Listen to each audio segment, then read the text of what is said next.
boss, wag mo na sirain personality mo kay Ogab kasi may future ka sa politika. Hindi. Ganito yan. You know, ang media mileage, ganito yan.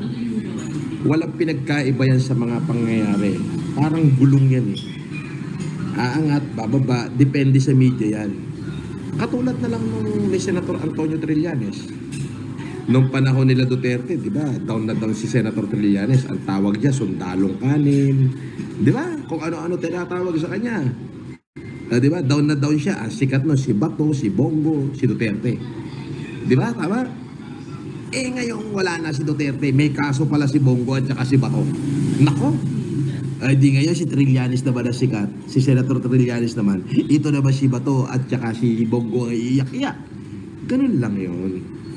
Well, ika nga, kapag hinayaan ko itong nagago na hindi naman puro Pilipino ang maghari sa social media sa ilalim ng Philippine Area of Responsibility, eh para naman akong gago nun.